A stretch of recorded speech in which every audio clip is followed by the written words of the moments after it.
Vitamins is an organic chemical compound required as nutrient. Actually, carbohydrates, protein and fat. Carbohydrates and fat give us energy. Protein is called building block of our body.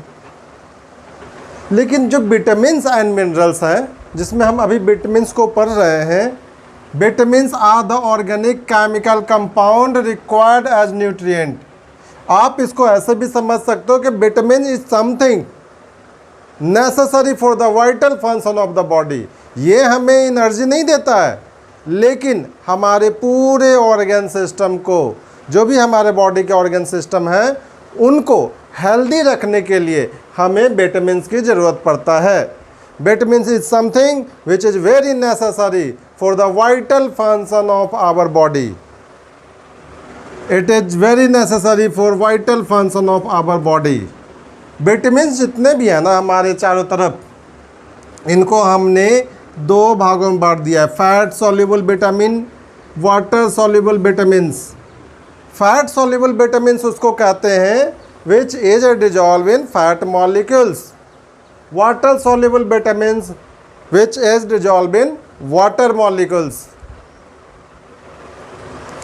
But fat soluble vitamins and water soluble vitamins, if under certain circumstances, fat soluble vitamins, if you taken in a large quantity, then it can be move out from the body in the form of urine, but fat soluble vitamins remains in the body and give us side effects and prescribed by the doctors, but it is very necessary. fat soluble vitamins, बच्चों मैंने यहाँ पे जितने भी vitamins के नाम हैं, एक vitamin A retinol, vitamin D calciferol, vitamin E tocopherol, vitamin K phylloquinone, यहाँ पर जितने भी विटामिन्स को नाम है, मैंने उसको ईयर ऑफ डिस्कवरी के अकॉर्डिंग अरेंज किया है. 1913 में विटामिन ए का खोज हुआ था.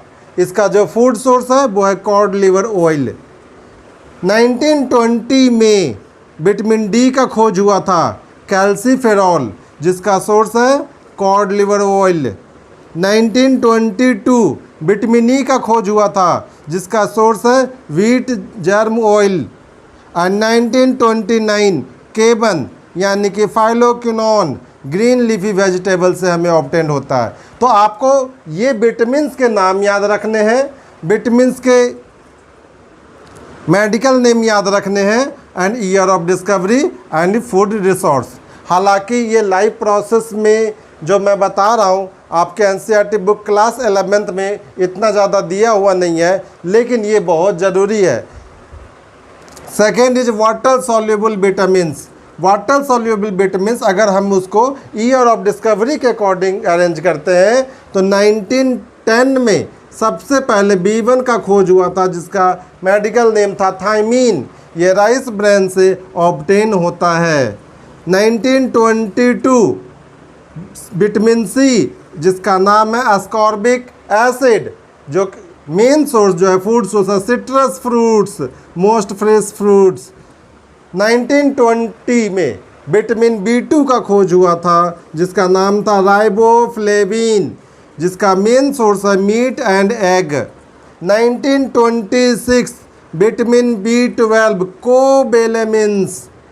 Egg, liver and animal products are the main source of vitamin B12. 1931 vitamin B5 pantothenic acid, जिसका मेन सोर्स है meat, whole grains in many food.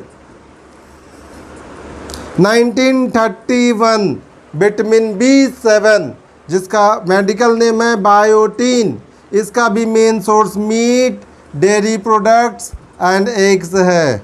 1934 vitamin B6, जिसको हम लोग कहते हैं पैरिडॉक्सिन, जिसका मेन सोर्स है मीट एंड डेयरी प्रोडक्ट्स.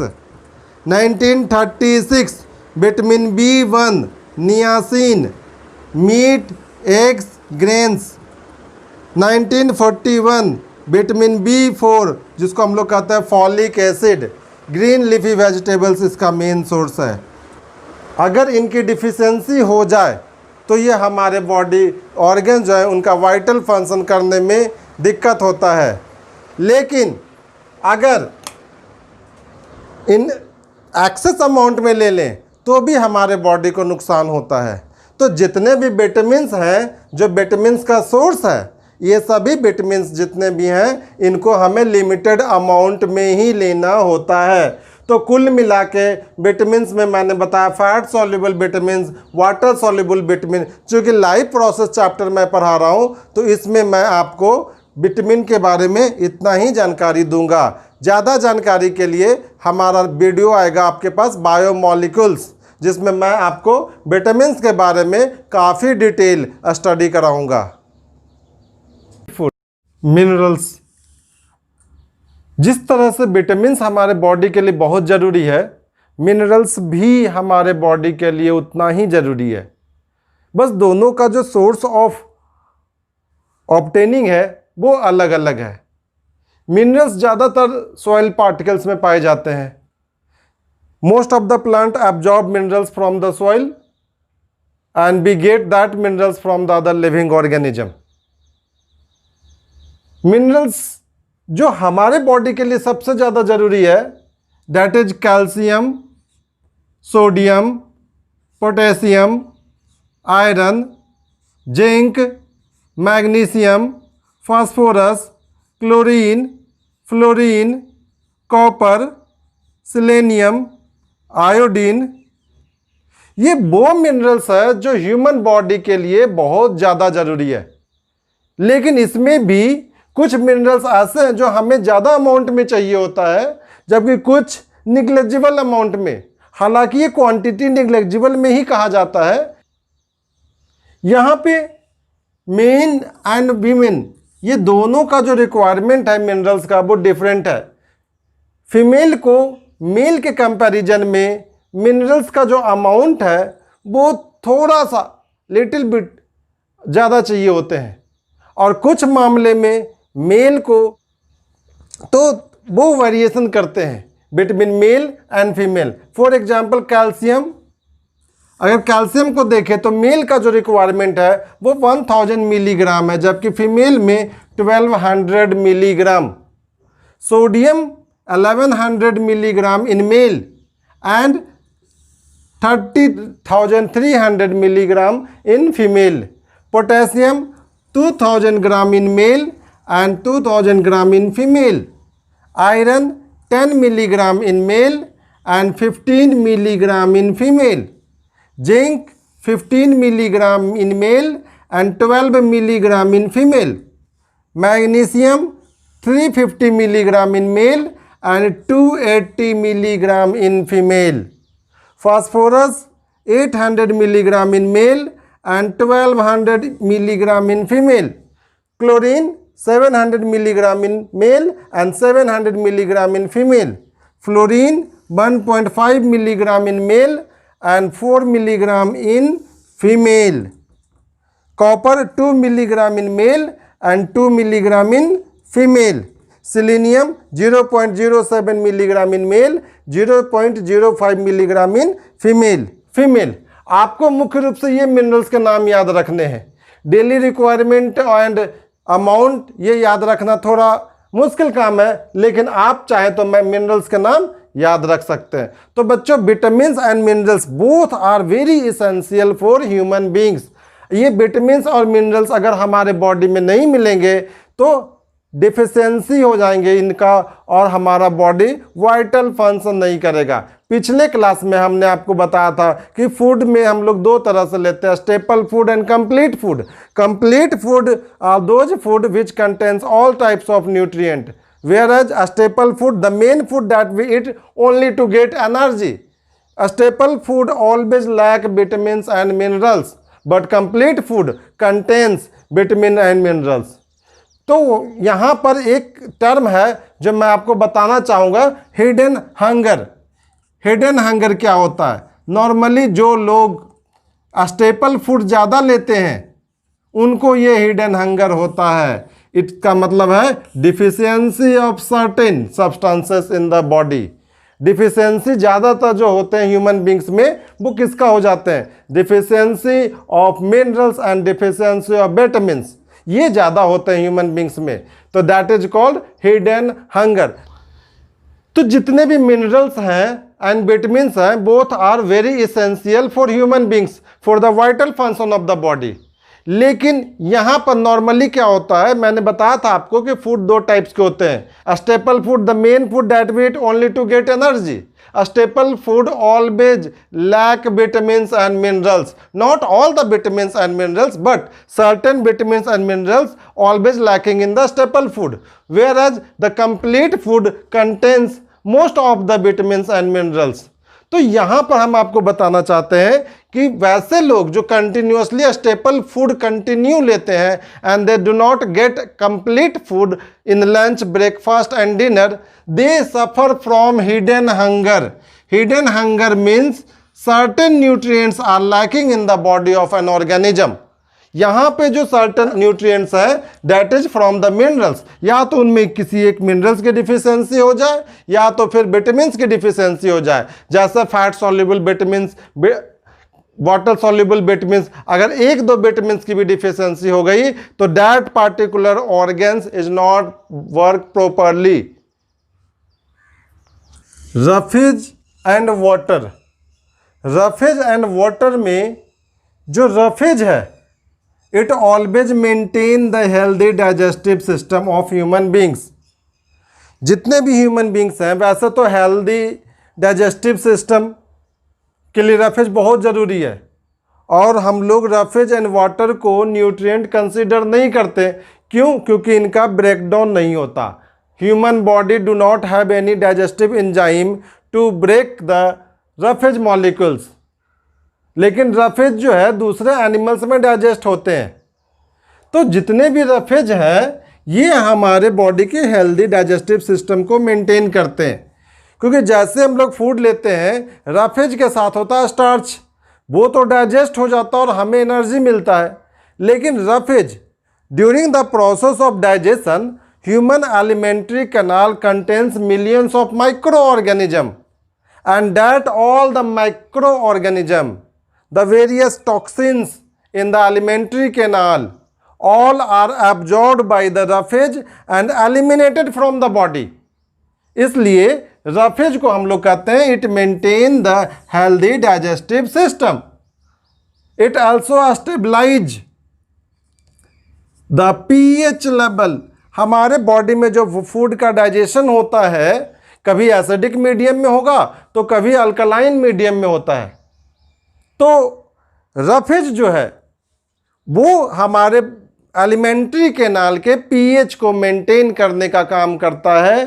वो एसिडिक, अल्कलाइन जो भी सब्सटेंसेस हैं उनको ये एब्जॉर्ब करके बॉडी से एलिमिनेट करता है।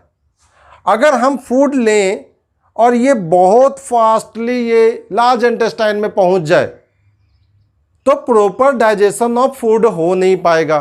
प्रॉपर डाइजेशन ऑफ फूड होने के लिए ये सबसे ज़रूरी है कि जो हमारा फूड का मूवमेंट है that is called ball. Ball means the digested food in mouth cavity. अगर हमने भोजन को लिया और चबाना शुरू कर दिया है तो वो जो डाइजेस्टेड फूड है आवर माउथ कैविटी में दैट इज कॉल्ड बॉल।